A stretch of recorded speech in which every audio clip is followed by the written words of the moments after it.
दामोदर शास्त्री जी जो पहले इसी विश्वविद्यालय में थे। जब मैं इस विश्वविद्यालय में नियुक्त हुआ तो आप ही मेरे विभागाध्यक्ष थे और मैं आपके अंतर्गत नियुक्त हुआ था। जैन दर्शन विभाग के विभागाध्यक्ष थे। जैन दर्शन और प्राकृत के विशिष्ट अतिथि विद्वान हैं। आपको परिचय के रूप में इतना बता दूं कि बनारस में आपके मूल जो घर है, पैतृक निवास, वहां आज जाएंगे तो ऐसा परिवार है कि घर का कोई बच्चा भी संस्कृत के अलावा किसी भाषा में बोलता नहीं दिखेगा। आज भी पूरे परिवार खाने पीने जो कुछ भी है संस्कृत में ही बोलेंगे। ऐसे सारस्वत परिवार से आप हैं। मैं आपसे विनती करता हूं और बाकी जो लोग आते हैं वह सुर्त की आराधना के लिए कृपया पधारें।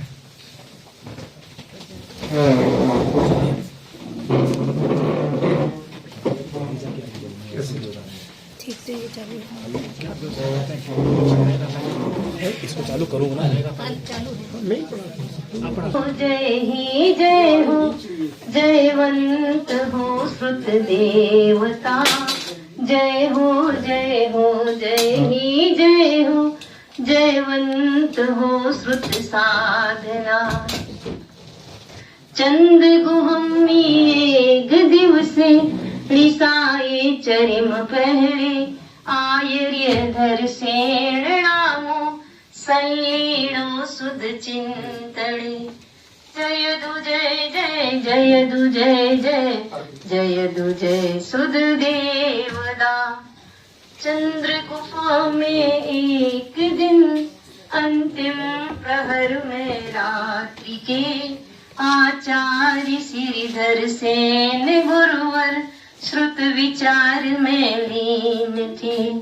जय हो जय हो, जय ही जय हो, जयवंत हो श्रुत देवता।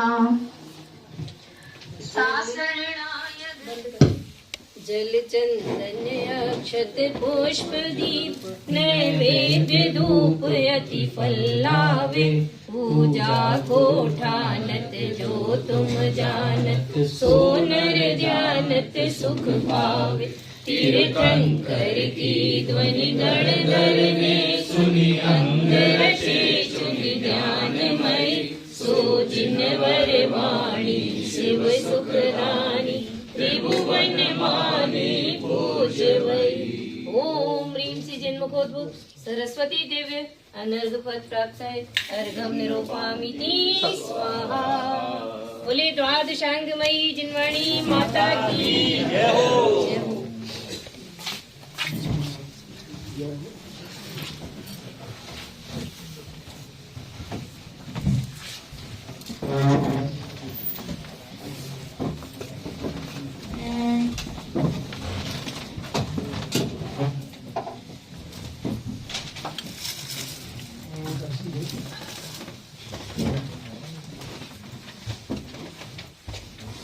मैंने आपको थोड़ा सा परिचय प्रोफेसर दामोदर शास्त्री जी का दिया।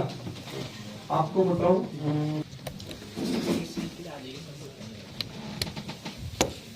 जैन दर्शन के आज जितने भी विद्वान हैं,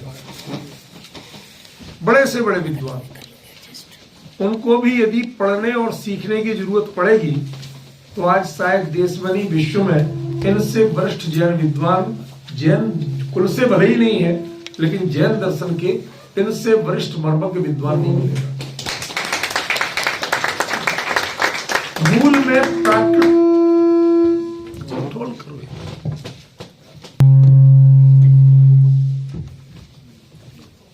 मूल में आप जैन दर्शन के अलावा प्राकृत से भी आचार्य हैं और वाराणसी के इतने प्रथितयश परिवार से हैं जिस परिवार में आज भी लोग पूरे वाराणसी में उसको यदि कोई सदस्य निकले और जो जानता होगा तो पूरा वाराणसी उसका सम्मान करता है।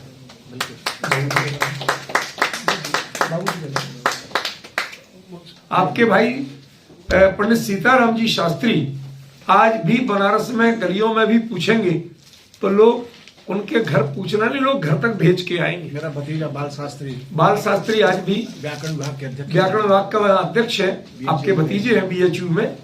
तो एक बहुत ही प्रतिष्ठित परिवार के इतने बड़े विद्वान, और हमारे अनुरोध पर 1 या 2 दिन के लिए नहीं, सत्रांत तक पूरे हमारी कार्यशाला में आपकी सन्निधि हमें मिलेगी। यह हमारे लिए बहुत हर्ष का विषय है, गौरव का विषय है। मैं अपने विभाग के साथी डॉक्टर विकास चौधरी जी से निवेदन करता हूं कि उनका माल्यार्पण के द्वारा स्वागत करें। सौल समर्पण में स्वयं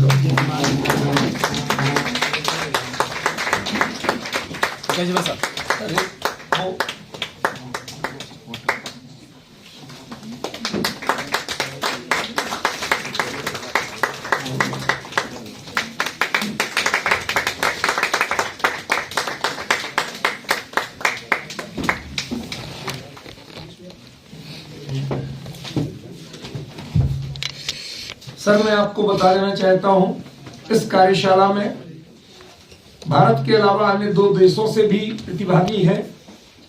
ब्रिटेन से बर्मिंघम विश्वविद्यालय के एक अध्यापक हैं और UAE से एक बहुत ही जिज्ञासु स्वाध्यायी भद्र महिला आई हुई हैं।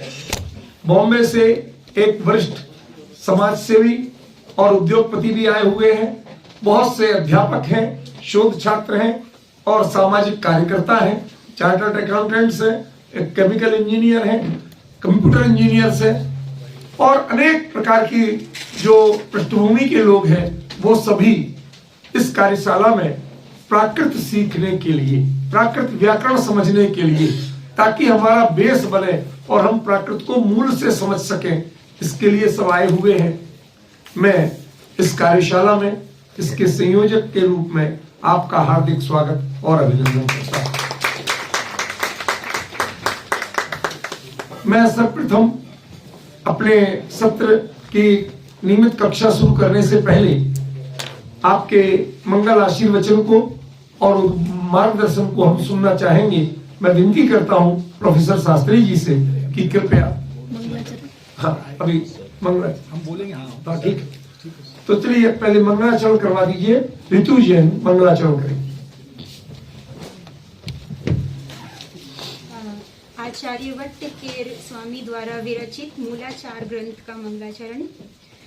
मूल गुणेषु विशुद्धे वंदिता सव संजदे सिरसा, इह पर लोग ही दत्थे मूल गुणे केत सामी। बहुत सुंदर।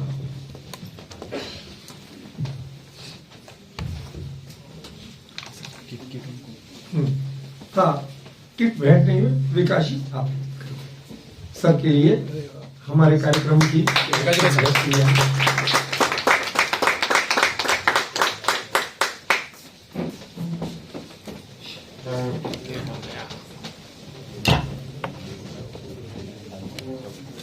कल हमारा जो पाठ चला था वो सुपासु, आई थिंक यही चलना था, सूत्र 10वां सूत्र 5वें अध्याय का परिच्छेद का सुपासु पृष्ठ 111 111। ठीक है, इसको हम आगे लेते हैं यथावत।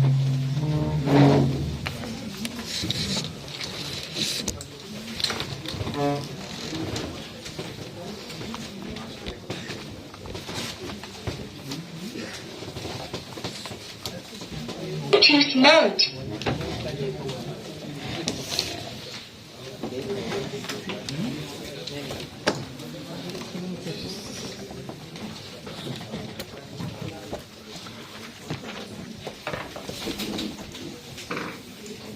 अपनी वही शैली जो अपनी नियमित चल रही थी, पहले हम जानेंगे इसमें विभक्ति कौन सी है।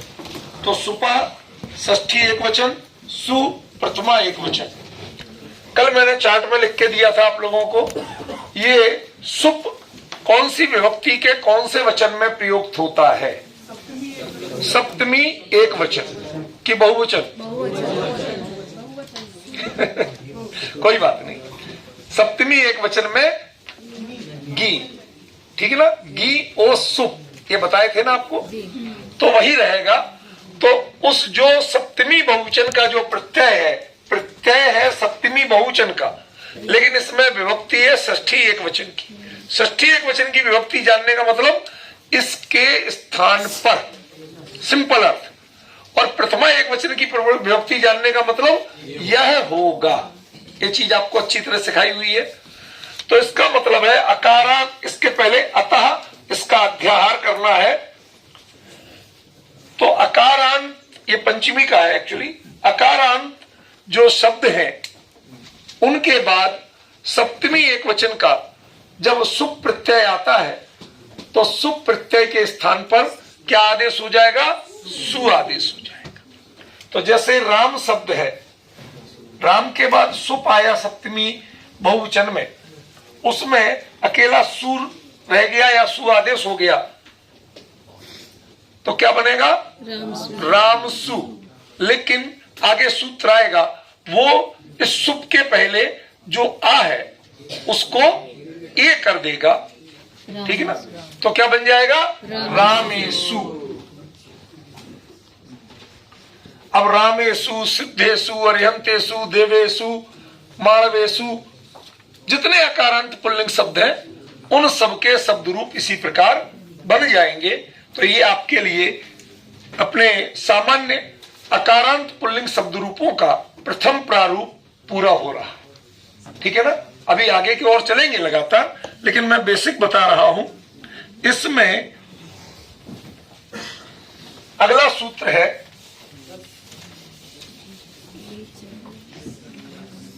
जस सस गी आम सु। अलग अलग लिखूंगा मैं, जस सस गी, गसी है। हाँ गसी, अच्छा सॉरी, जस सस गसी आमसु।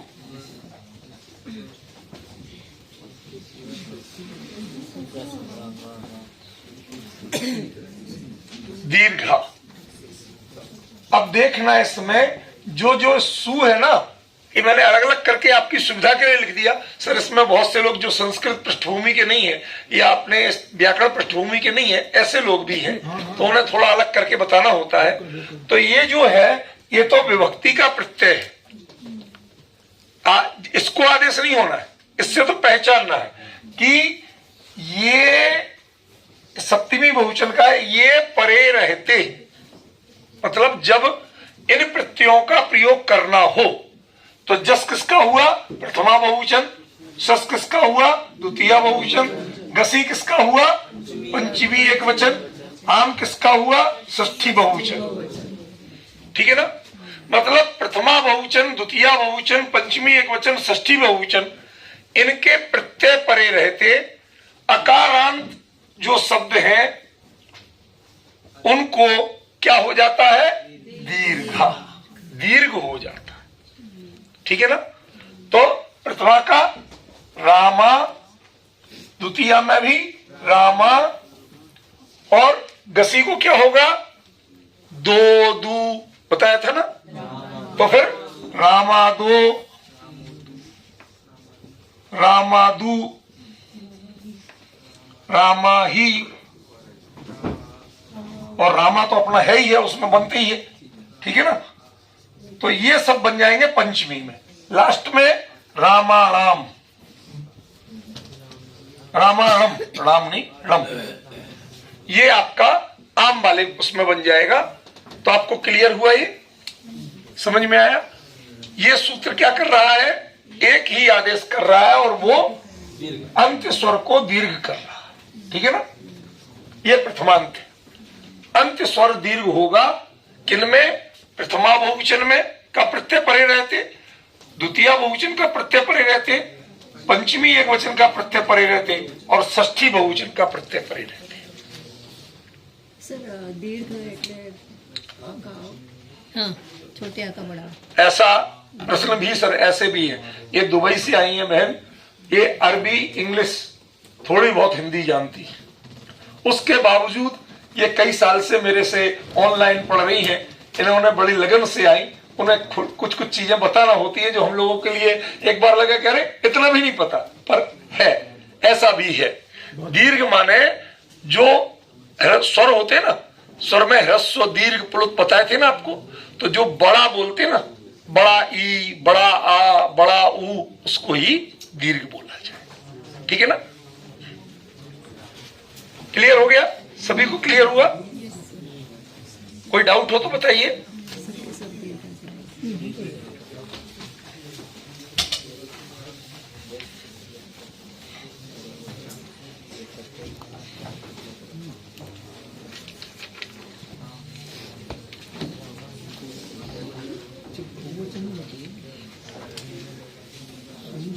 ये चा सुपी आ गी गसो,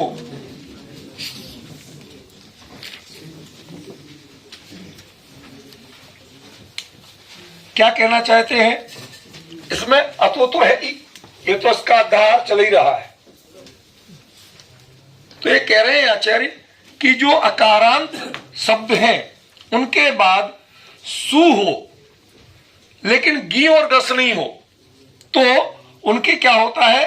ए च, ये आदेश है, ये अव्यय है, ये सप्तमी एक वचन है, ये सप्तमी द्विवचन है।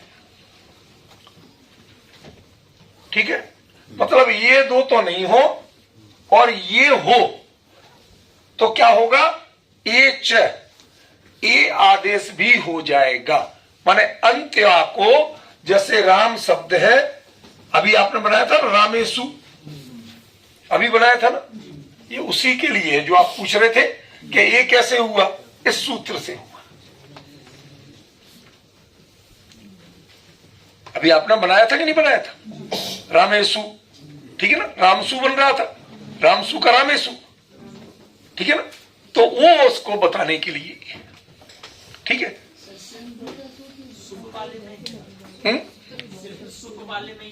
हाँ, वो उन्होंने कहा ना, गी गसो वर्जित्वा, गी और गस को छोड़कर। उसके कारण है आगे, वो सब कारण विस्तार तो आगे होगा। अभी तो अपन मूल सूत्र का अर्थ ले लें, ठीक है ना? मिनट बढ़ रहे हैं।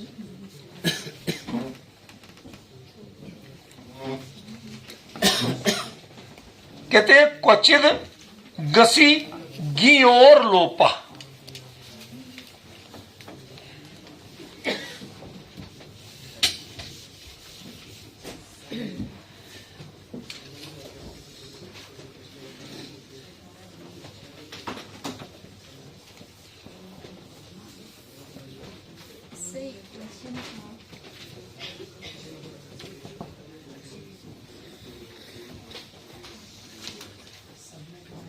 एक मिनट, आपकी प्रश्न सुनूंगा मैं, एक मिनट सब्र करिए। आपकी सब बात मैं सुन लेता हूं, आवाज आता है मेरे तक।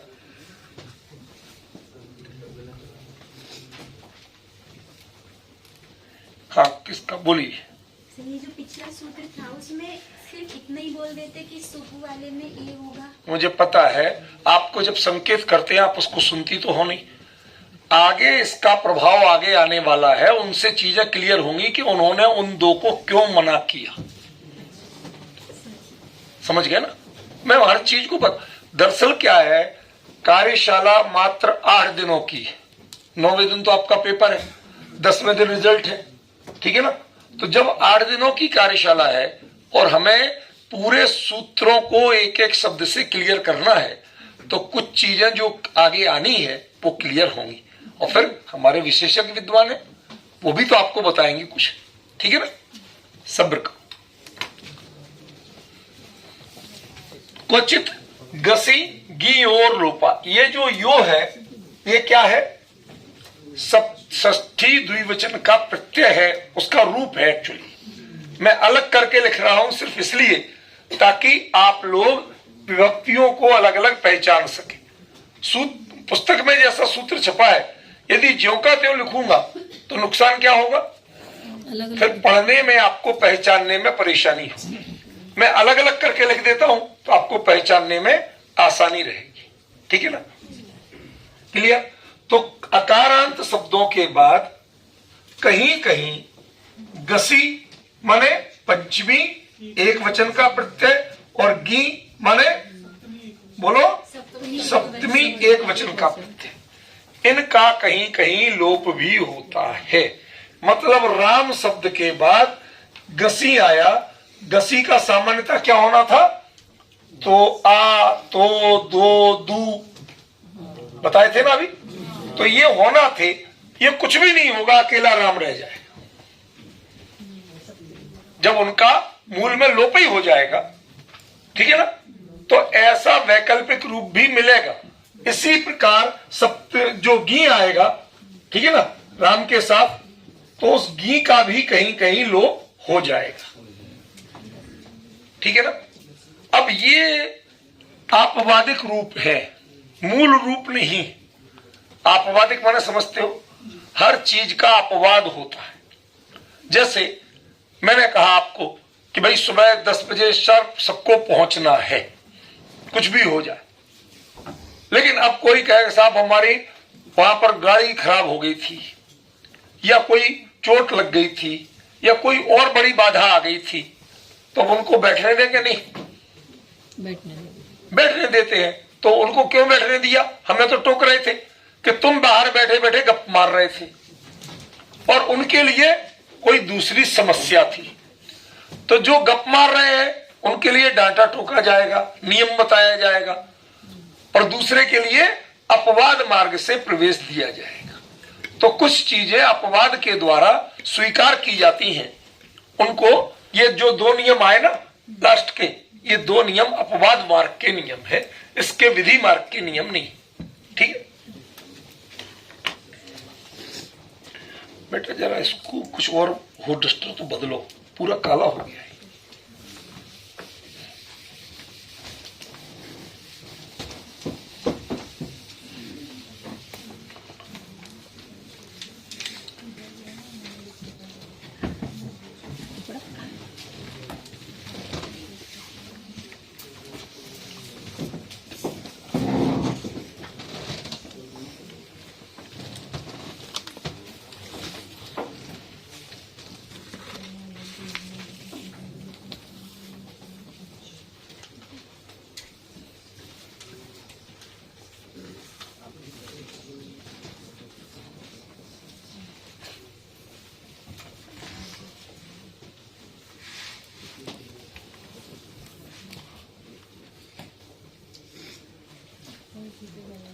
बताइए क्या है, कोई बताएगा?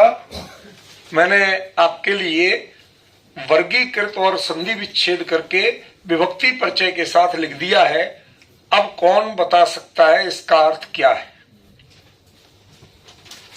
ममटेश, हाँ बोलिए। इत और उत से, मतलब जिनमें ई है और ऊ है।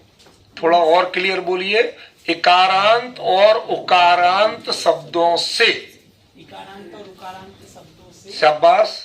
सस का, सस माने, सस प्रत्यय का, सस माने द्वितीय बहुवचन के प्रत्यय का, द्वितीय बहुवचन के सस प्रत्यय का हाँ आदेश होगा, णो आदेश हो जाएगा। ऋण क्यों नहीं होगा? प्राकृत में विसर्ग नहीं होता है, ठीक है ना। संस्कृत में तो ऋण का रो बन जाएगा, लेकिन प्राकृत में नहीं बनेगा। समझ गए ना? क्लियर? बैठ जाओ। तो जैसे इकारांत में हरि शब्द है, इसके बाद शश प्रत्यय आया, तो इसको क्या हो जाएगा? णो, माने हरिणो, ये रूप बन जाएगा, ठीक है। क्लियर? उकारांत में गुरु शब्द है, उसके बाद शश प्रत्यय आया, उसको क्या हो जाएगा? णो, गुरुणो। ये किसका रूप है? द्वितीय बहुवचन। किसका रूप है? द्वितीय बहुवचन, ठीक है। थोड़ा अपन बोलने इन सब का थोड़ा थोड़ा अभ्यास रखें, इससे उपयोग की एकाग्रता रहती है। 8 दिन में प्राकृत प्रकाश जैसा ग्रंथ पूरा कोई ना पढ़ा सकता ना समझा सकता, इसमें बहुत गहराई है। लेकिन अभी हमें बाकी आप लोग अभ्यास करेंगे, बेसिक से सीखो, कैसे निकालना सीखो, ठीक है ना। तो थोड़ा थोड़ा आप इतना सीख लेंगे तो बाकी ग्रंथ आपको दिया ही गया है, आप लोग जाके करेंगे तो इसको बहुत अच्छा कर सकेंगे, ठीक है। क्लियर हो गया।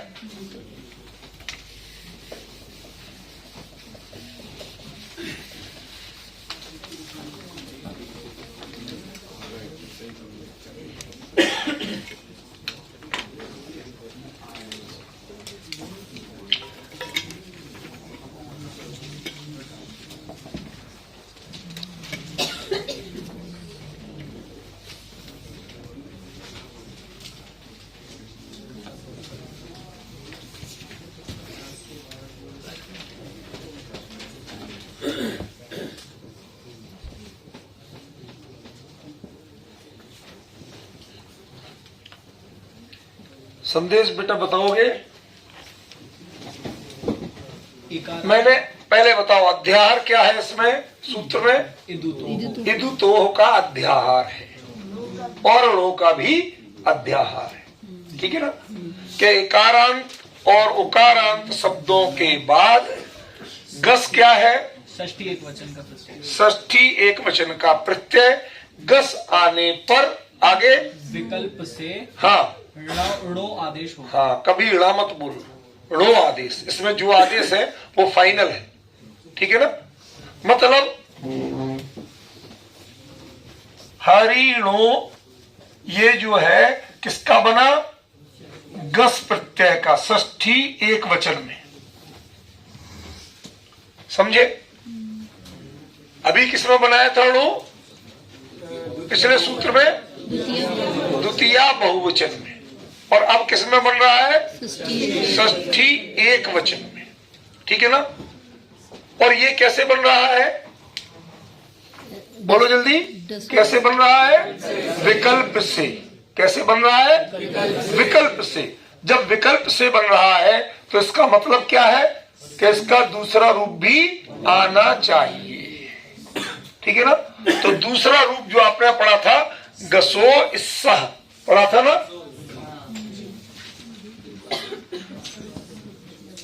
जो पहले सूत्र आप पढ़ चुके हैं। इसका मतलब है कि विकल्प में वह होगा, मतलब हरिणो और हरिस्य,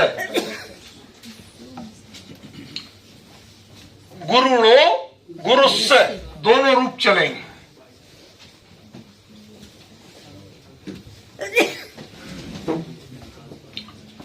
अब देखिए महत्वपूर्ण बात यह है कि सामान्यतः जो संस्कृत से अभ्यास किए हुए हैं वो एक चीज जानते हैं, अनुभव करते हैं कि राम के साथ तो स्या लगता है, लेकिन इकारांत शब्दों के साथ उकारांत शब्दों के साथ स्या नहीं लगता। जैसे रामस्य संस्कृत में बनेगा लेकिन गुरुस्य नहीं बनेगा। कोई बोलेगा तो मजाक और उड़ेगा, कोई हरिस्य बोलेगा तो मजाक और उड़ेगा, लेकिन प्राकृत में यही विशेषता है। जैसे कल आपको बताया था युक्ता और लेप का, आपने पढ़ा था संस्कृत में उपसर्ग पूर्वो युक्ता लेप, कि उपसर्ग होगा तभी युक्ता को लेप होगा, या बिना उपसर्ग के कर देते। वो जिसकी जो पहचान है उसको वो व्यापक मानते हैं, कहते भाई साहब कर लो। क्यों? क्योंकि उन्हें उन शब्दों की अधिक सिद्धि नहीं करना है, सिर्फ विभक्त्यादेश देना है। शब्द ध्यान दीजिए अल्पना जी, पढ़ते समय बहुत ध्यान से।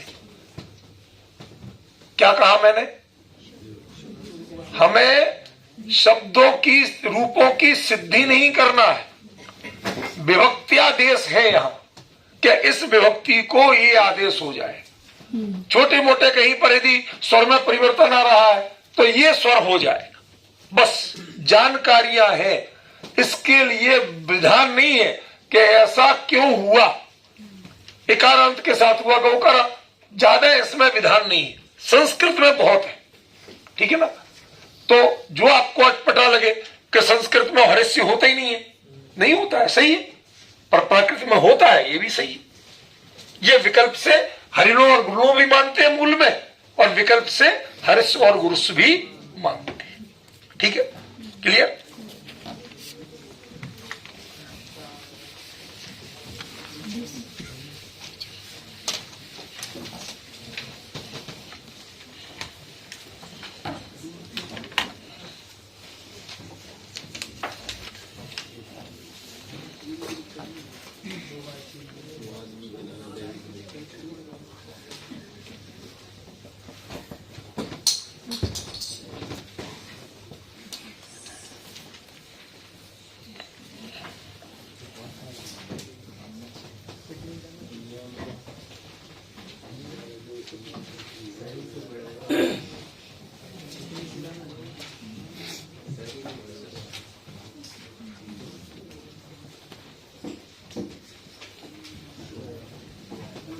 मैंने अपनी ओर से लिख दिया। अब मैं चाहूंगा कि अभी ठीक है, आप पहली बार ही पढ़ रहे हैं, बहुत सारे लोग तो बल्कि अधिकांश ही, पर जिस तरह से हमने 4 दिन मेहनत की है, आज 5वां दिन है, मैं अपेक्षा करता हूं कि शायद कोई तो इसमें बताने में समर्थ होगा। ऋषभ जी बताएंगे। सर इसमें सूत्र अलग लिखा है क्या? जसश्च। अच्छा, जसशु नहीं है, जसश्च है। हाँ, वो मैंने एक रूटीन उसमें ले लेता हूं। भगवती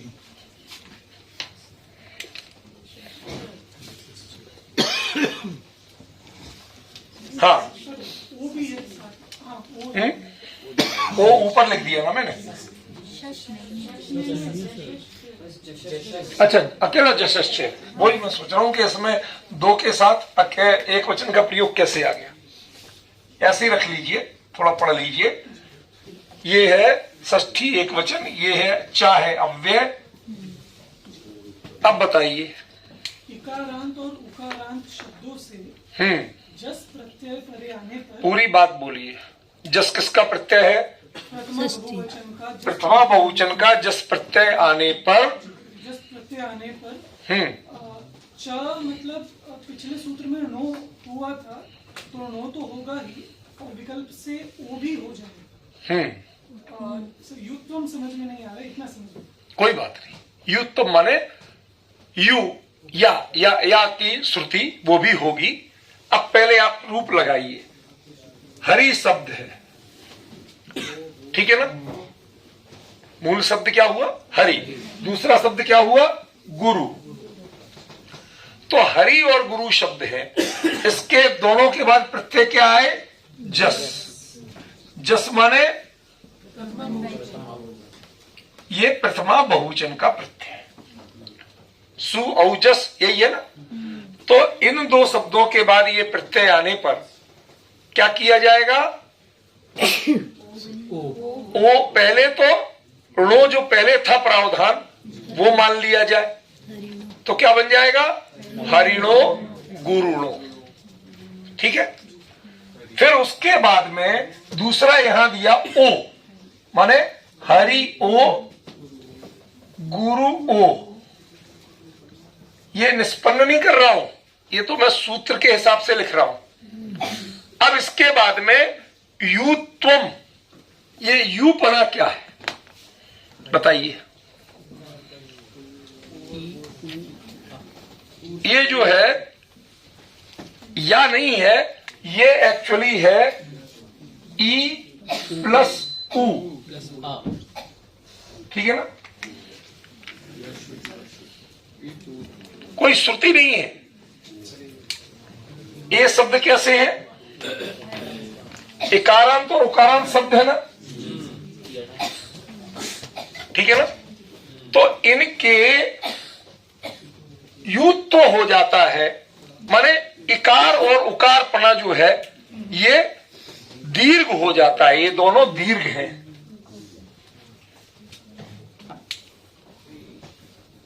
भाई इतना तो जानते ही हो, मूंग की दाल और चावल से खिचड़ी बनती है। खिचड़ी कह दी जाए तो आपको बाजार से खिचड़ी लेके नहीं आनी, मूंग की दाल और चावल लेके आने। इतना तो जानते हो ना? बस वही यहां सिखाया जा रहा है।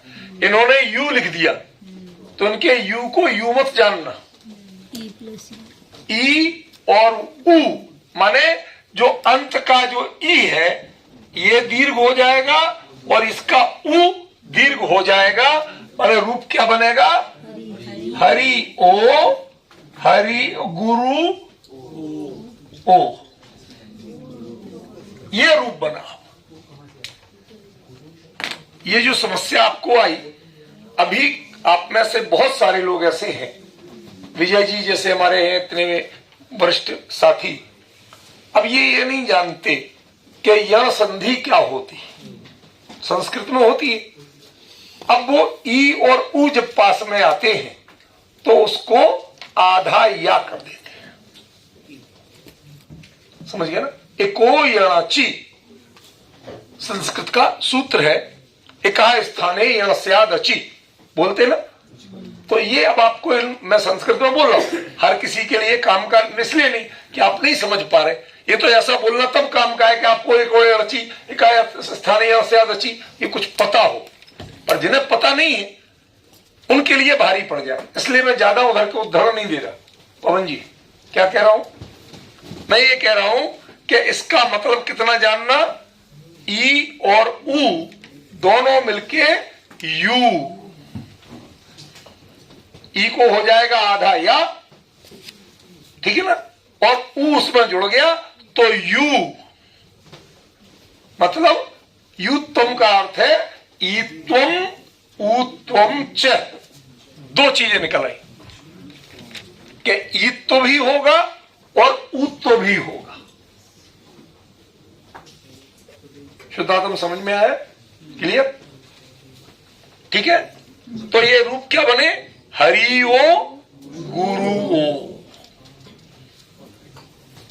क्लियर हुआ सबको, कहीं भ्रम हो तो बताओ, नहीं ना। तो सर जब नो लगाना है तब हम उसको दीर्घ नहीं करेंगे, बस इस उसमें तो वैसे ही रहेगा, ओ लगा। हाँ।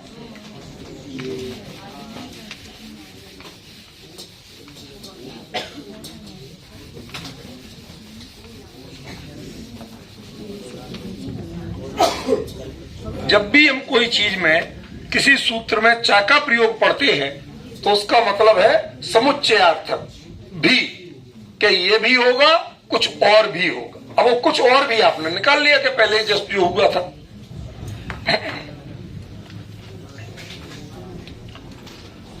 अब देखो वो लिखते हैं सूत्र है बहुत छोटा सा टा, लेकिन इदु तो ये आपको जोड़ना ही पड़ेगा।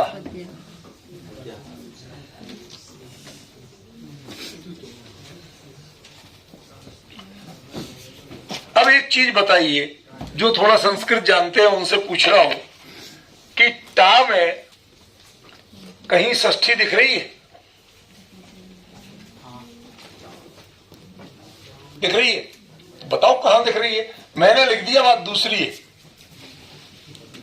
संस्कृत के रूप के हिसाब से टा एक प्रत्यय है, किसका, तृतीया एक वचन का, है ना, है कि नहीं। इतना तो आपको सबको पता हो गया, कल से इतनी चर्चा चल रही है अपनी इन पे। तो टा यदि तृतीया एक वचन का प्रत्यय है तो उसमें मैंने तो लिख दी षष्ठी, लेकिन वो तो मूल रूप है। तो क्या आकारांत में षष्ठी एक वचन में मूल रूप ऐसा बनता है। अब वो तो आगे आकारांत के रूप आएंगे जब पता चलेगा आपको, आपको पढ़ा ही नहीं तो कैसे पता चलेगा। संस्कृत के आप जानते नहीं, पर ये मूल रूप है, ये तो तय है, ठीक है ना। इतना तो आपको समझ में आई ना।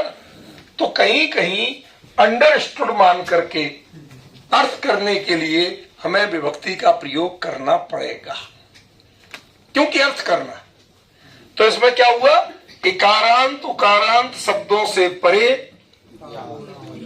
तृतीया एक वचन का टा प्रत्यय आने पर उसके स्थान पर या उसको ड़ा आदेश हो जाएगा।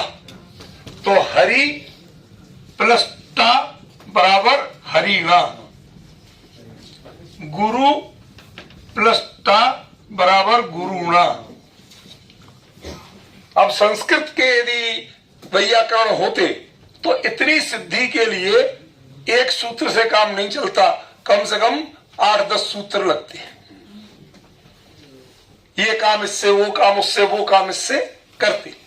लेकिन ये प्राकृत की संक्षिप्तता है कि वो व्याकरण में भी सीमित निर्देश देती। इसकी जगह ये हो गया, जान लो क्यों हुआ, कैसे हुआ, क्या क्या बदला, ज्यादा झंझट नहीं करते, ठीक है ना।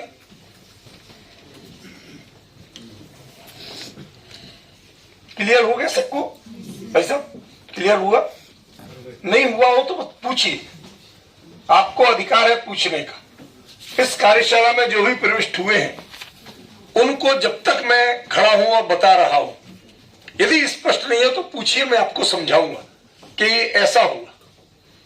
आप पूरे दिन बैठे और उसके बाद में कहे भाई वो तो पता नहीं, वहां सब समझदार थे, मैं ही एक अनाड़ी था, इसलिए मैं तो डर के मारे नहीं पूछा। जी नहीं, ऐसा नहीं करना। आपका अधिकार है, आप पूछिए और मैं आपको स्पष्ट करूंगा। ठीक है ना भाई? कल आपको प्रत्यय लिखे थे, सु औ जस अम औट सस, कौन किस विभक्ति के हैं, कौन से वचन के हैं, अब वो तो आपको करना था। ठीक है ना? वो प्रत्यय यदि आपको पता है तो आपको पता होगा ता किसका प्रत्यय है, कि ता तृतीया एक वचन का प्रत्यय है। ठीक है ना? और इसके नीचे मैंने षष्ठी लिख दी, माने इसके स्थान पर, जहां पंचमी लिखी माने इसके बाद। ठीक है ना? और जिसमें प्रथमा लिखी माने ये होगा। ये मतलब बहुत ही शॉर्ट फॉर्मूला है आपको समझने सीखने के लिए। इससे आसान और कोई तरीका नहीं बता सकता मैं। 8 दिन की कार्यशाला में इससे आसान कोई तरीका नहीं हो सकता। शॉर्टकट से मैं आपसे चल रहा हूं ताकि सूत्रों से आपकी दूरी घटे और उनका अर्थ आप निकाल सकें। पांडित्य के लिए तो बहुत जीवन छोटा पड़ जाता है भैया, एक एक पे बहस करते रहिए। अभी आपको हमें प्राकृत प्रकाश में सूत्रों के द्वारा आचार्य वररुचि ने क्या कहा उतना बताना है। ठीक है ना? उसमें पंडित नहीं बना देंगे हम, उसकी जानकारी दे देंगे। ठीक है? क्लियर है? चलो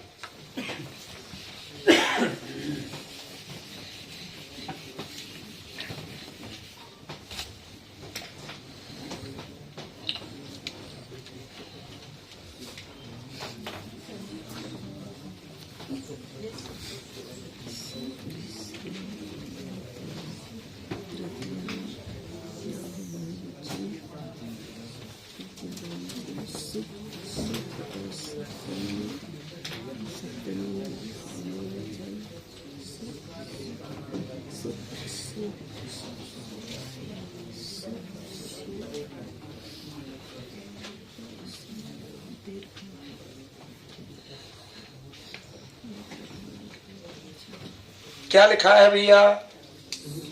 मिथिलेश जी बताइए क्या लिखा है? दिखाई दे रहा है? दिखाई दे रहा है? खड़े होकर देख लीजिए, दिख जाएगा। ऐसा क्या टेंशन है?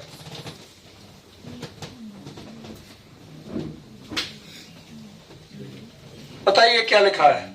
सु भिस सुप सु दीर्घा।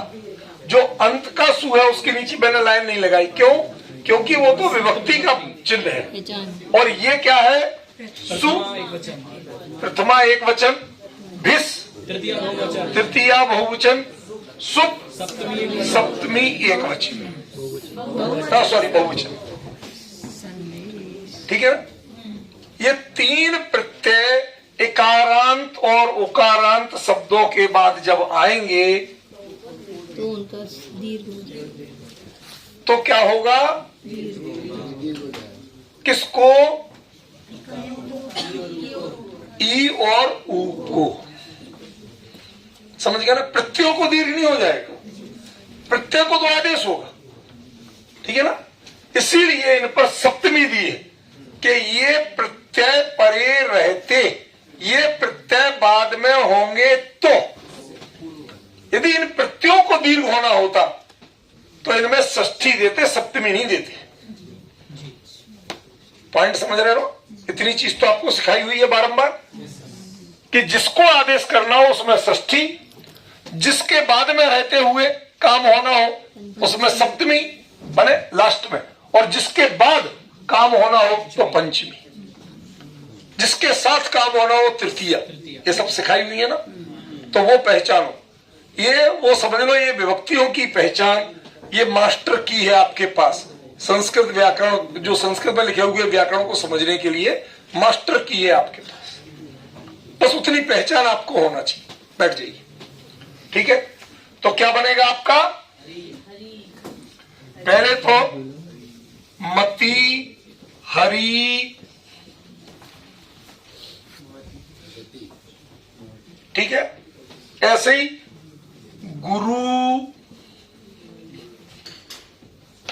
ठीक है, वो तो शब्द तो कितना ही हो जाए, मूल रूप देखना है, ठीक है। ये तो हुआ किसका? प्रथमा एक वचन का।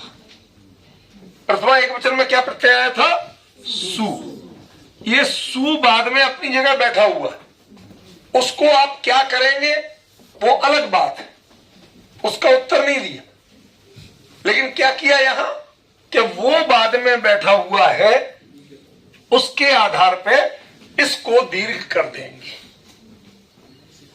इसके बाद में तृतीय एक वचन बहुवचन का भिस प्रत्यय आएगा, तो भिस को आदेश अलग करेंगे और पूर्व को दीर्घ अलग करेंगे। तो भिस को क्या होता है?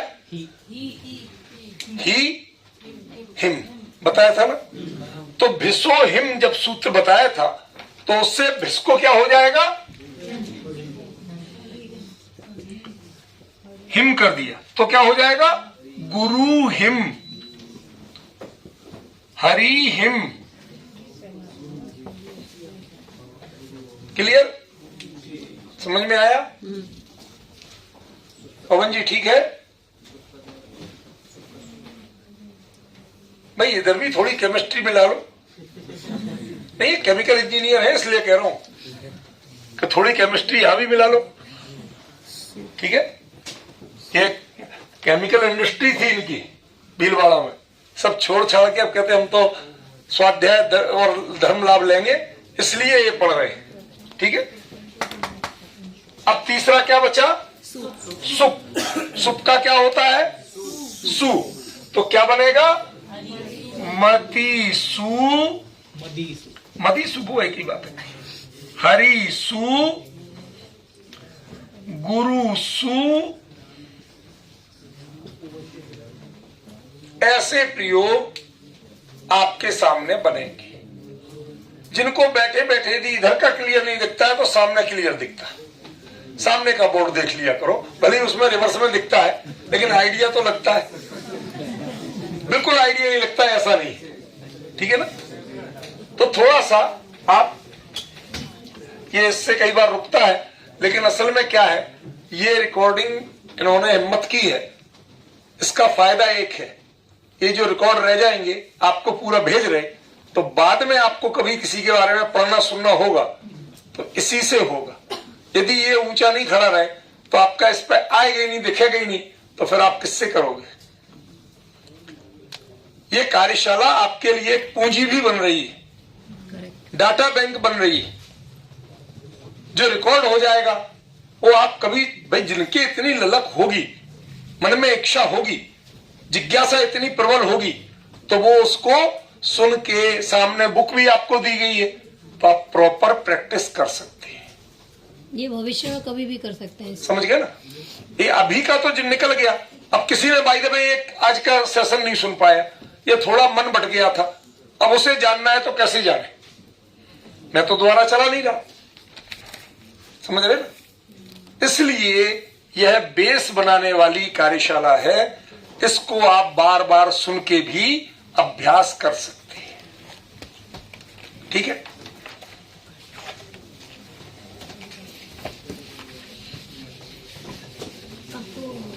आपको रिकॉर्डिंग मैंने 10-15 बार भेजी, लेकिन वो ट्रांसलेट नहीं हो पा रही है।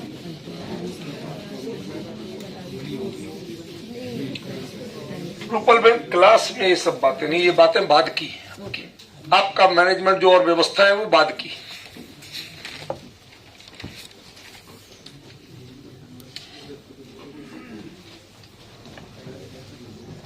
अब इकारांत और उकारांत शब्दों के रूप भी पूरे हुए इसके अनुसार। अब क्या चलेगा? आकारांत शब्दों के रूप।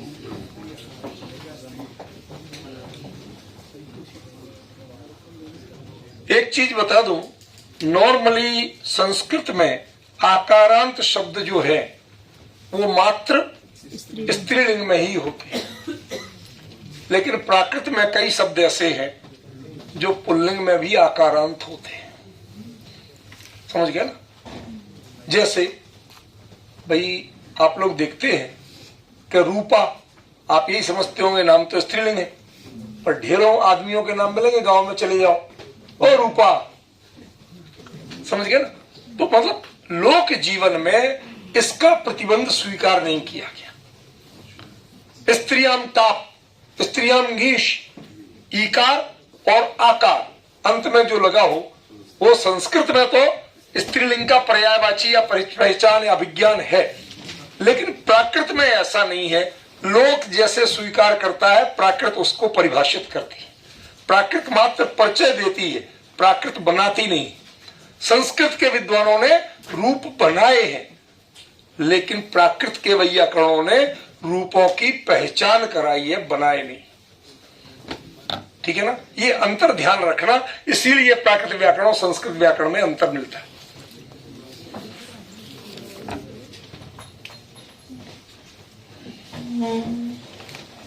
अब कहते हैं स्त्रियाम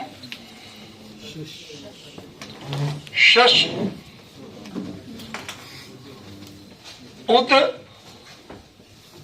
ओतौ।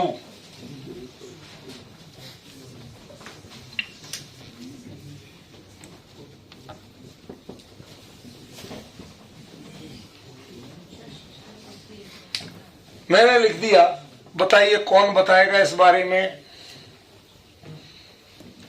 अपने मन से मत करिए, अरे छोटी मोटी गलती, देखो कांटा और गलती निकल जाए तो खुशी मनाना। जस प्रत्यय है, यानी कि देखिए वो बहुवचन का रूप है, उसका जो है उकारांत अथवा ओकारांत दोनों रूप बनते हैं। ये यहाँ भी आकारांत का प्रकरण शुरू नहीं हुआ, इन्होंने सीधा स्त्रीलिंग शुरू किया। ये तो मैंने लिख दिया था, ठीक है ना। तो आकारांत तो लगाइए मत। स्त्रीलिंगवाची जो शब्द हैं, तो आप किसका संदर्भ लेंगे? जो पिछला संदर्भ चल रहा था, इकारांत और उकारांत का, ठीक है ना। क्योंकि अब कई शब्द हैं, जैसे आजकल लोक जीवन में मधु किसी को कहते हैं तो नपुंसकलिंग नहीं है, वो स्त्रीलिंग है, समझ गए ना। मति स्त्रीलिंग मानते हैं, ठीक है।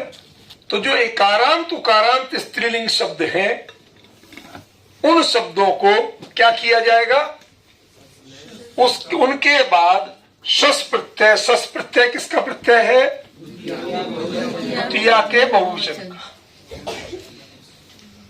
ठीक है ना। तो उसमें क्या होगा?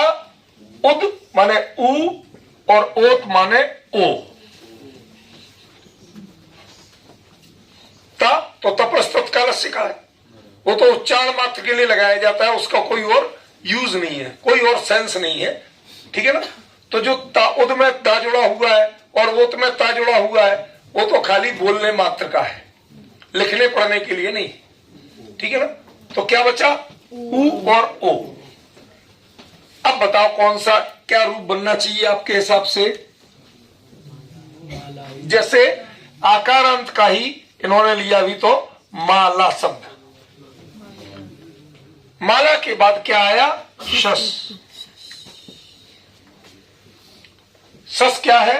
द्वितीय बहुवचन का प्रत्यय, ठीक है ना।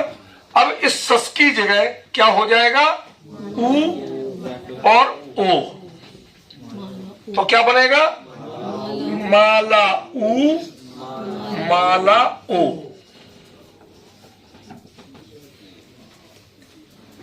ठीक है। अब इसी तरह इन्होंने नदी पर एकारांत भी लिया है और उसमें उकारांत भी ले सकते हैं, कोई बनेगा तो अभी एकारांत ले लो। इन्होंने अड़ई शब्द दिया, तो अड़ई का अड़ई उ और अड़ई ओ,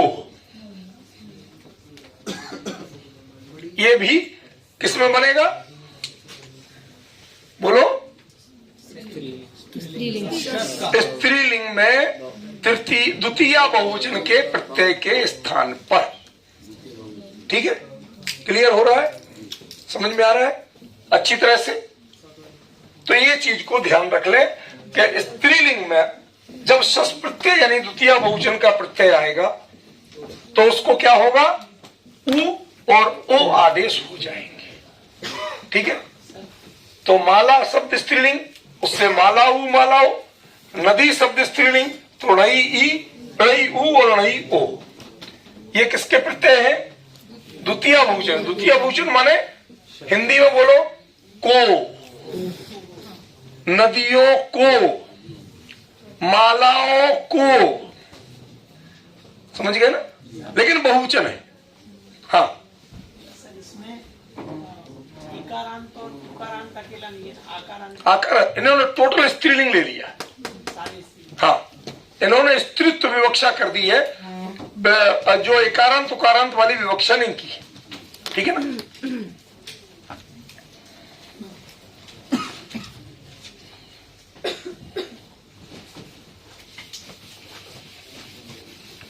अब स्त्रियां की विवक्षा चलती रहेगी, उसी में आगे का सूत्र आएगा।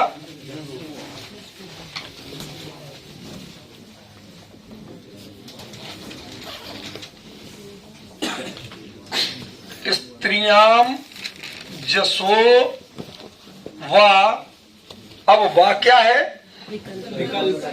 विकल्प हो गया, वो तो अव्यय है। अब आप स्त्रियां सप्तमी एक वचन ले लिया, जसो प्रथमा एक वचन ले लिया, वा अव्यय ले लिया। सॉरी, जसो षष्ठी एक वचन है जस के स्थान पर, लेकिन होगा क्या? वही उ और ओ, माने जो माला शब्द आप ले रहे थे, तो माला उ और माला ओ ये किस में भी बनेंगे?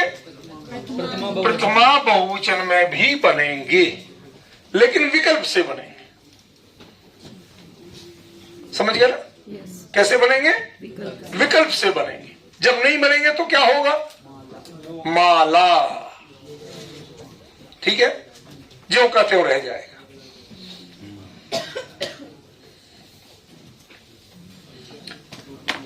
अब हम ये प्रथमा बहुवचन और द्वितीय बहुवचन हो गए। अब इसके बाद में आपको जो ले रहे हैं अगला सूत्र, वो अगला सूत्र है द्वितीय एक वचन, अमी ह्रस्व। अमी सप्तमी एक वचन का है, ये प्रथमा एक वचन का है। षष्ठी क्या है?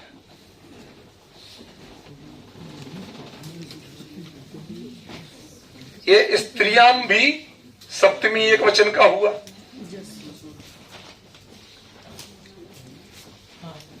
प्रश्न समझ में आया ना? तो अब आपको षष्ठी निकालना है कि नहीं निकालना? जो भी शब्द होगा, जो भी स्त्रीलिंगवाची शब्द होगा, वॉट एवर, जो भी स्त्रीलिंगवाची शब्द है, उसको अमी परे, अम प्रत्यय परे रहते बाद में आने पर उसको क्या होगा? जैसे माला, आकारण दीर्घ था, इसके बाद आया अम, तो इसको जब ह्रस्व करेंगे तो रूप बनेगा मालम। ये किसका रूप है? द्वितीय एक वचन का। माला को क्या अर्थ होगा शुद्धतम? माला को। ठीक है, समझ में आया? देखो, एक चीज आपको जो प्रॉब्लम लगती है वो मैं अच्छी तरह समझता हूं, क्योंकि आप सभी अलग अलग पृष्ठभूमियों के, इस तरह से नियमित कभी व्याकरण पढ़ी नहीं। जो भाषा आप जानते हैं उसकी भी व्याकरण आपने प्रॉपर पढ़ी नहीं। ग्रामर या व्याकरण एक ढांचा है, उसके पारिभाषिक शब्द होते हैं, प्रयोग होते हैं, उनसे जब तक कोई परिचित नहीं होगा तो ये थोड़ी बहुत असुविधा आएगी। लेकिन यदि आप एकाग्रचित्त होकर पढ़ते हैं, पूरा दिमाग उसी में लगाए रहेंगे, तो आपको ये चीजें कठिन नहीं है। क्योंकि सु औ जस, अम औट सस, टाभ्याम भिस, ये तो सारे आपको रट लेना चाहिए थे रात को। रात काय के लिए हुई थी? समझ गए ना? सोने होने के लिए रात नहीं है। हमारे जैन दर्शन में एक आचार्य हुए योगेंद्र देव, उन्होंने क्या लिखा? योग सार परमात्म प्रकाश जो लिखे वो तो लिखे, उन्होंने लिखा क्या उनमें कि ज्ञानी जो समझदार है, जो अन्य लोगों की रात्रि है वो उसका दिन है, वो उसमें जागता है, और अन्य लोग जिनमें सावधान रहते हैं, जागते हैं, वो उनमें सोता है। मतलब उनसे उदासीन रहना, ठीक है ना। तो जिन विषयों में आप सावधान हो उनसे हो जाओ उदासीन, और जिससे आज तक उदासीन थे उससे हो जाओ सावधान। इस कहने का मतलब ये, और कुछ नहीं, ठीक है। यस्याम जागृति भूतानि हाँ। सा निशा पश्यतो मुने, ये मतलब गीता का किसी का है। हाँ, हाँ। यस्याम जागृति भूतानि सा निशा पश्यतो मुने, मुनि की वो रात है जिसमें व्यक्ति सामान्य जाग रहा है। यस्याम जागृति भूतानि, उनका जागरण और उसका निद्रा बराबर है। मतलब सर ये कह रहे हैं कि गीता में ये कहा गया है कि जिसमें संसारी जीव जागते हैं, जिन कार्यों में तत्पर रहते हैं, सावधान रहते हैं, मुनि लोग उसमें उदासीन रहते हैं, कोई लेना देना नहीं। और जिसमें वो सावधान रहते हैं उसमें ये उदासीन रहते हैं। जब तब ध्यान उसमें ये उदासीन रहते हैं, और विषय भोग उसमें वो उदासीन रहते हैं। ठीक है, क्लियर हुआ?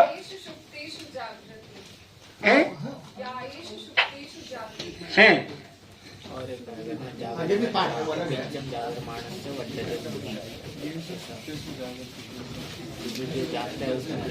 सर आप मुनिनो सया जागृति, ऐसा भी होता है। नहीं, मैं आपसे एक बात कह रहा हूँ, बोल कौन रही है? वो चार्टर्ड अकाउंटेंट है, वो उसका ये विषय नहीं है। वो बच्ची चार्टर्ड अकाउंटेंट है। स्वागत है। टैगलाइन है ये। हाँ। ICAI का जो लोगो होता है, हाँ। उसके नीचे लिखा हुआ होता है यायेषु सुप्तेषु जागृति। हाँ, हाँ, हाँ। तब हम जागते हैं। जी हाँ, जी हाँ। तो देखो कहीं ना कहीं से निकाल के दिया ना।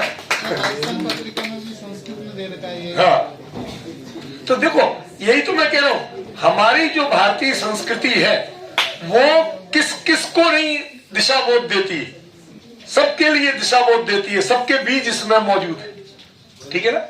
तो चलो इन सबको सुनिए, पढ़िए, आनंदित होइए और वापस व्याकरण पे आ जाइए।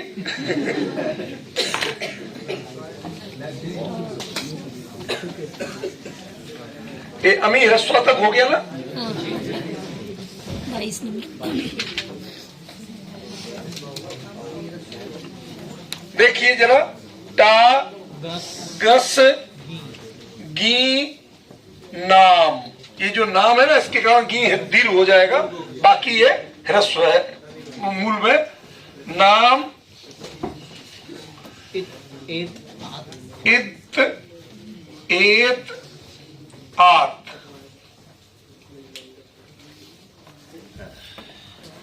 हो सकता है दूर से मेरे लिखा हुआ बहुत स्पष्ट नहीं दिखता हो, तो मैं बोल बोल के बता देता हूं।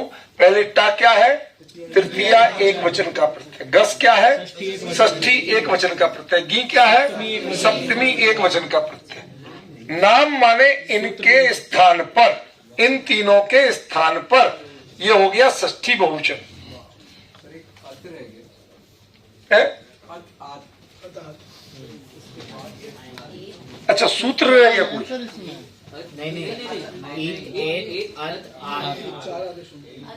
इत एत अत आत, दो है वो। अत भी। अच्छा, अत और आत चार है।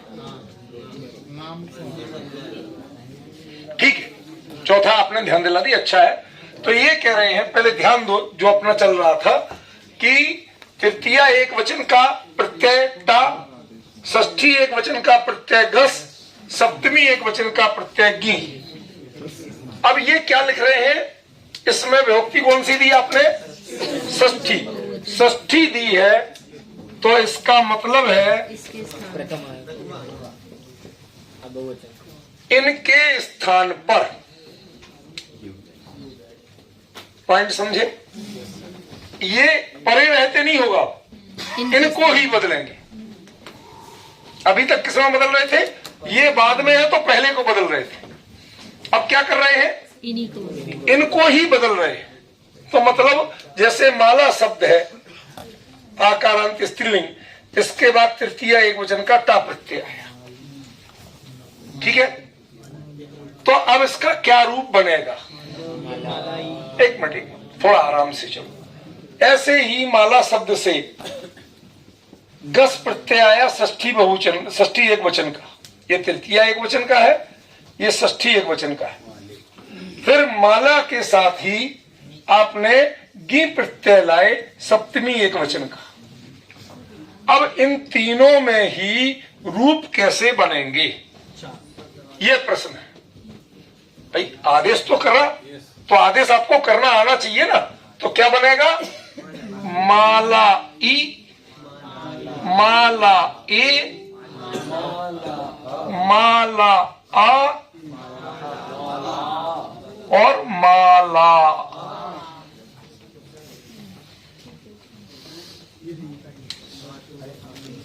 अब लास्ट वाला क्यों हमने बदल दिया, आपकी बात क्यों नहीं मानी,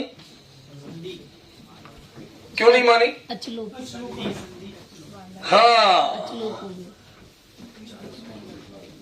संधौ अचाम अजलोप बहुलम, विशेषा बहुलम। तो ये विशेषता है। तो दो स्वर जब आमने सामने आ जाएंगे तो एक का लोप करके वो रूप बना देंगे, उसको माला ऐसा नहीं बनाएंगे। ठीक है, तो चार रूप बन रहे हैं, तीन विभक्तियों में बन रहे हैं, तीन विभक्ति वचनों में।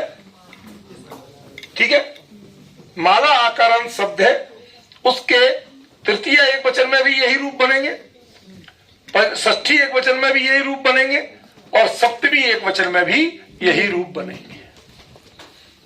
क्लियर हुआ? शुद्धात्म समझ में आया ना? बाबूजी आपको भी समझ में आ रहा है ना? देखो इतने बुजुर्ग सर महाराष्ट्र से आए हुए हैं, देखिए बाबूजी बैठे हुए और ये नियमित पढ़ रहे हैं, नोट करते हैं, बताते हैं।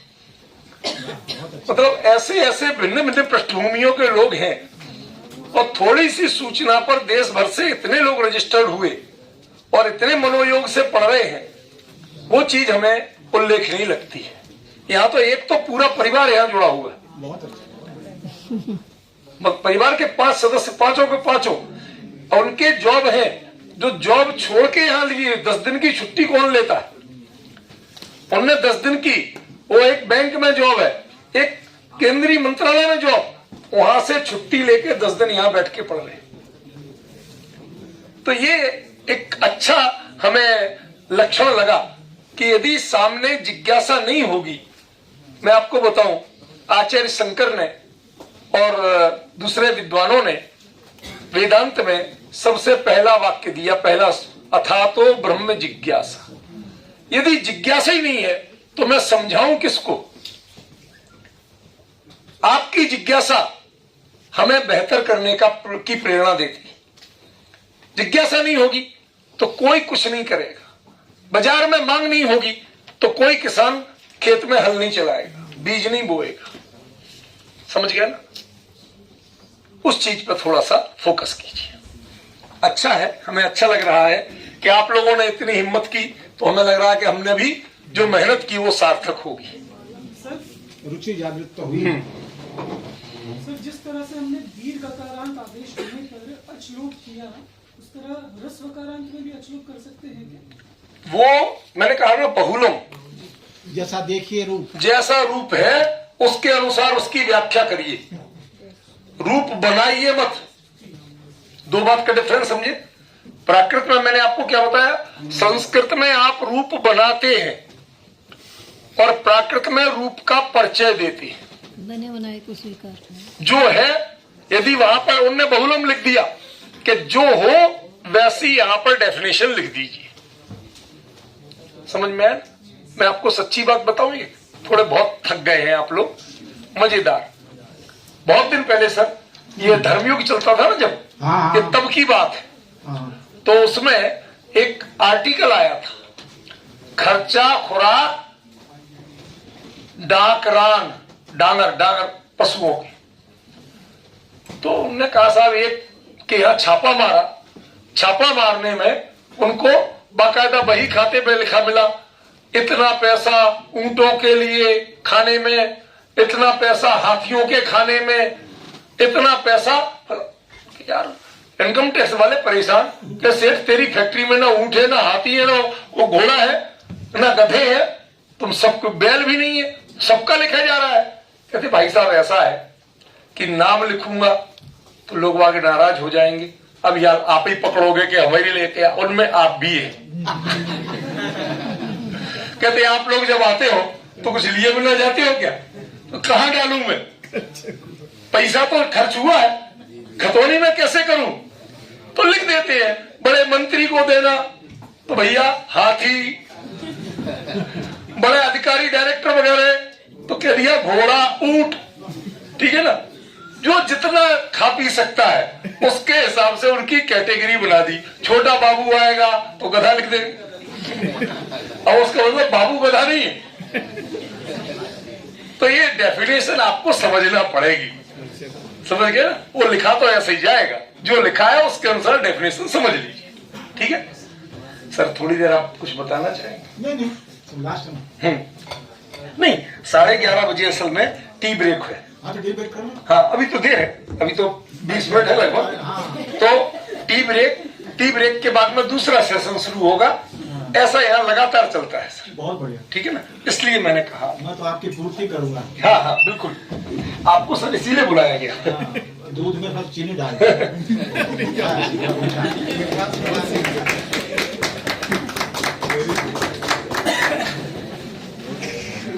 सर ने जो दूध में चीनी डालने की बात की है ना, इसका एक बहुत ही अच्छा रूप वास्तविक घटनाक्रम बताता हूं। जमशेद जी टाटा जब भारत आए शुरुआत में, यहां पर उन्होंने काम करने की अनुमति मांगी, तो लोगों ने कुछ ऐसा कहा, भाई साहब यहाँ हिंदू मुस्लिम सिख ईसाई वैसे ही बहुत लोग हैं, अब तुम पारसी भी आ गए, कितने लोगों को हम संभाले, कन का झगड़ा देखेंगे। तो उन्होंने, जमशेद जी ने जो उत्तर दिया था वो उत्तर महत्वपूर्ण है। सामने दूध का गिलास रखा था, चीनी रखी थी, उन्होंने 2 चम्मच चीनी उठाई और गिलास में डाल के चम्मच से घोल दी कि महाराज बताइए चीनी कहाँ है?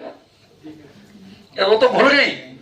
घुल के क्या किया कि दूध को मीठा ही किया क्या फाड़ा? कहते नहीं, मीठा किया, स्वाद में मजा आ गया।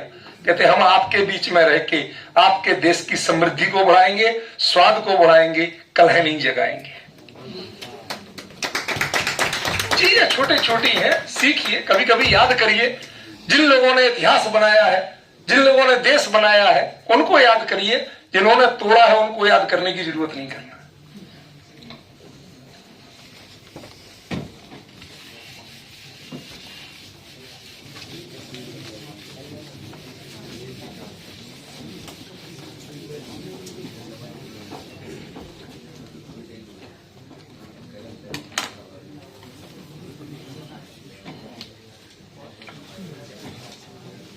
न आतो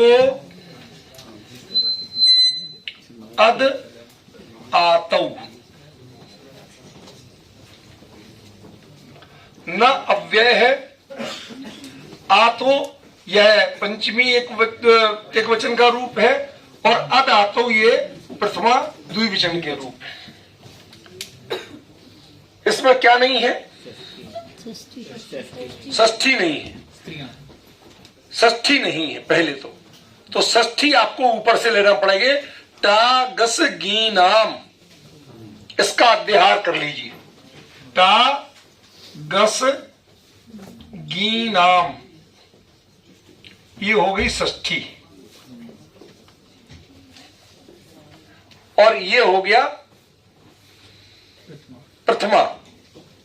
लेकिन उसके साथ एक विकल्प जुड़ा हुआ, बड़े विकल्प माने खतरनाक चीज जुड़ी हुई है निषेध की, कि ये नहीं होगा। आतो आकारांत शब्द रूपों के साथ, टा तृतीय एक वचन का प्रत्यय, गस षष्ठी एक वचन का प्रत्यय, गी सप्तमी एक वचन का प्रत्यय, ये आगे आने पर अत और आत ये नहीं होंगे। माने अ और आ जो पहले लगाए थे ना, ये नहीं लगेंगे।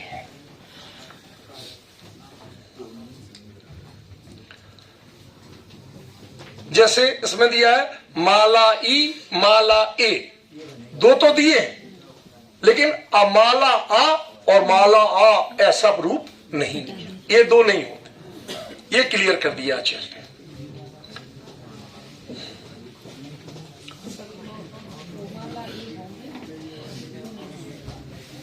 ठीक है, जब तक लिखा रहेगा, आप लोगों को लगे दुविधा कि लिखना है, समझना है, आप लिख लीजिए, कुछ क्लियर नहीं हो पूछ लीजिए, तब मैं आगे बढ़ूंगा, क्योंकि हमें भार नहीं काटना है, अति विस्तार में नहीं जाना, पांडित्य में नहीं जाना, लेकिन मूल सूत्र तो समझना और समझाना है, उतना तो करेंगे।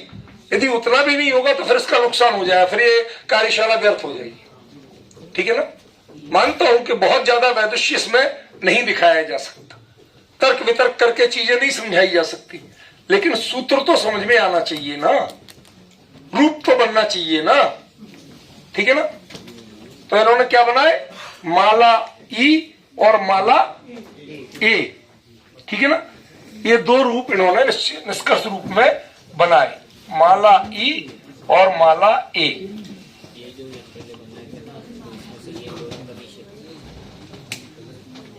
ठीक है, ये बनेंगे, और माला आ और माला आ ऐसे जो ईकारांत के साथ बनते थे, मतलब ये ईकारांत वाले रूप नहीं बनेंगे, आकारांत स्त्रीलिंग में मात्र ये दो रूप बनेंगे।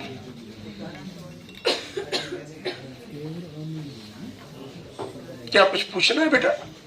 इकारांत में तो शायद चारों बनेंगे। हाँ, आकारांत में ये दो बनेंगे, दो नहीं बनेंगे। दो का निषेध किया तो ऑटोमेटिक समझ लो कि दो के लिए अनुमति दे दी, भाई वहां चार बनाए थे, इसमें दो बनाए, ठीक है, क्लियर हुआ।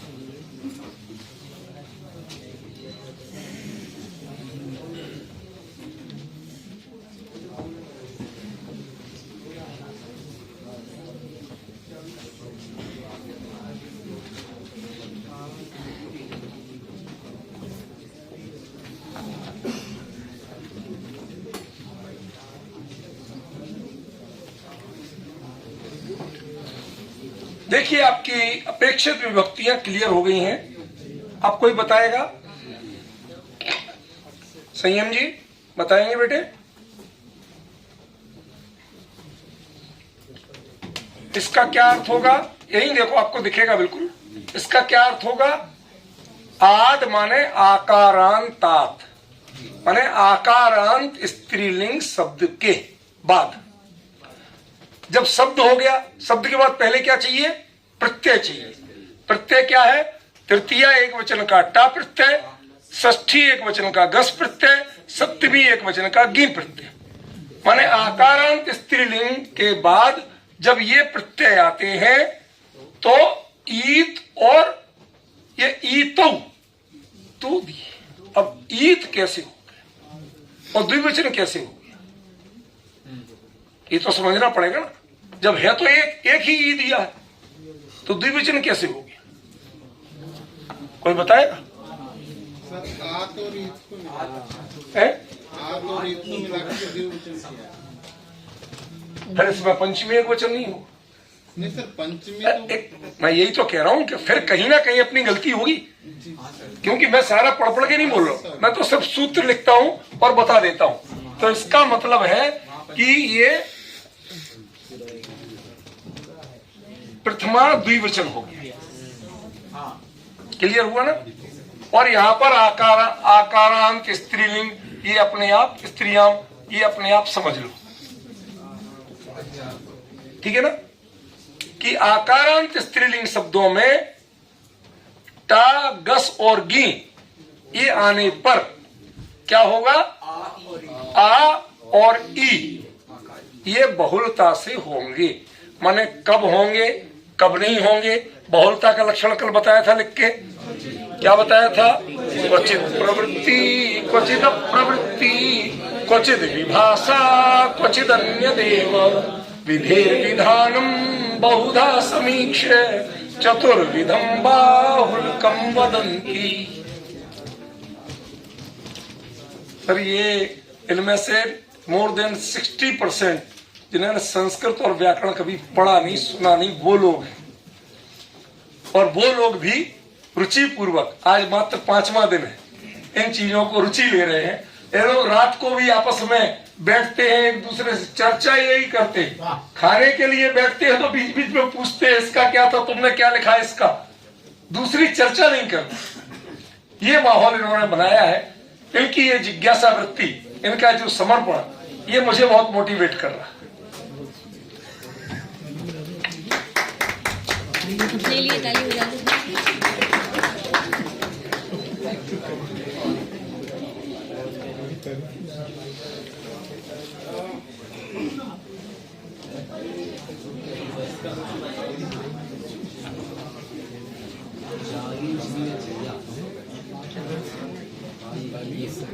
अब इसमें देखिए कि स्त्रियाम, यहां पर अकेले आकारांत नहीं लेके इन्होंने अकेला स्त्रियाम लिया।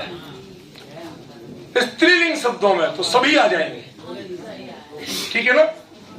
सभी स्त्रीलिंग शब्दों में, अकेले आकारांत में नहीं है कि सभी स्त्रीलिंग शब्दों में ता, गस और गी, देखो कैसे निकालना जाता है अर्थ, गौर करना पड़ता है।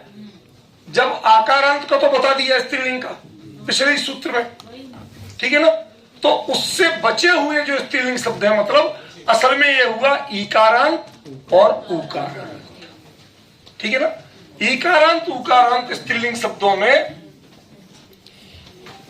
क्या होगा, बहुलता से टा, गस और गी विभक्ति आने पर बहुलता से आ और ई हो जाएगा। आद माने आ और ईद माने ई, ठीक है।